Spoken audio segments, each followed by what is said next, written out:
Hi friends, welcome back to my channel. If you're new here, I'm Holly, and today I'm doing a Christmas brunch challenge that Grandma Sandy is doing, and you need to check her channel out.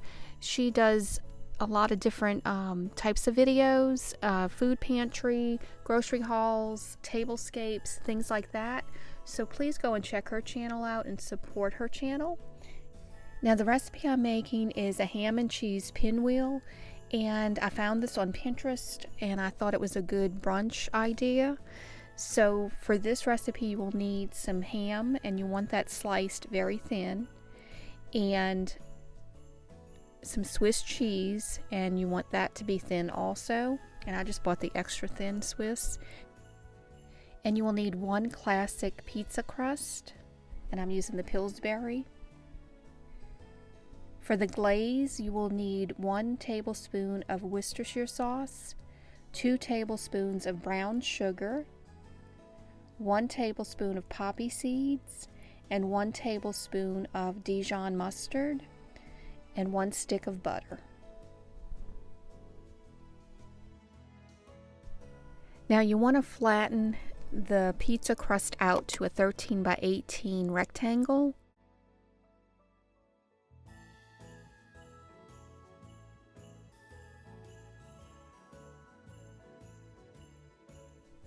And the dough is pretty pliable, so you can stretch it a little bit, but I managed to get just about a 13 by 18 inch rectangle.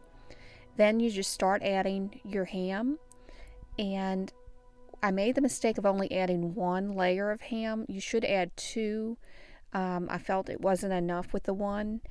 And then after you add all of the ham, then you will add the Swiss cheese, and I just lined it up. If I had to overlap it, I did, just like with the ham, and just put it in rows. And then when I get to the very end of putting the cheese on, there's just like a little strip there, and I just split it in half and then just put it on the sides like that, and that worked fine. Now once you do that, you're going to start to roll it up, and you want to roll it up tightly.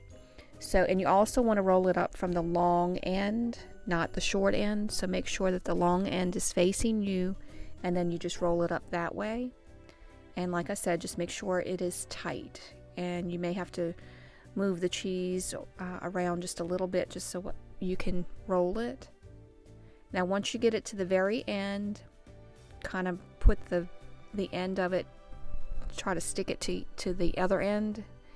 Now I just kind of made some marks just to be able to cut them into pinwheels, and about 1 inch or so, and if I stayed on those lines, but just cut them into little pinwheels. And as you can see on here, that's before I added the extra ham to it. But for the glaze, you will just melt the butter, and then melt the brown sugar, and I just crumbled it up in there, the Dijon mustard,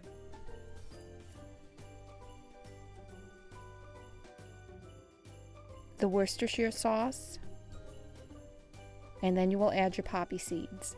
And you just want to cook this down until the butter and the sugar is melted and dissolved.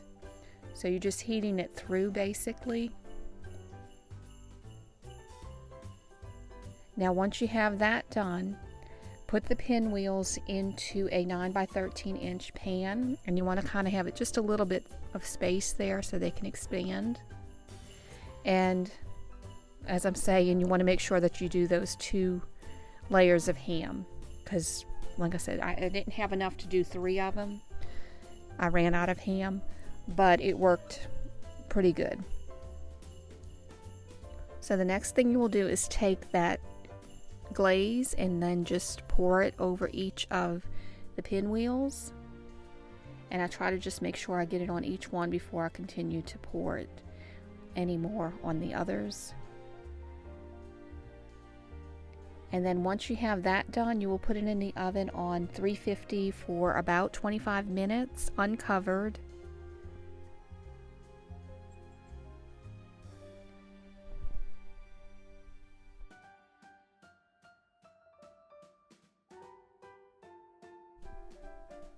And this is what they looked like when they were done, and they were delicious. Has a lot of great flavor. I love the flavor combination in this. And I took those and just put them onto a plate once they came out of the oven. And we really did enjoy these. So I hope that you enjoy this video, and if you did, please give it a thumbs up. And if you're interested in seeing more videos like it, please click that subscribe button and the notification bell. That will notify you when I post new videos. And please don't forget to go and visit Grandma Sandy. I will leave her link below. And I hope that everyone has a very Merry Christmas, has a blessed week, and I thank y'all so much for watching. God bless y'all.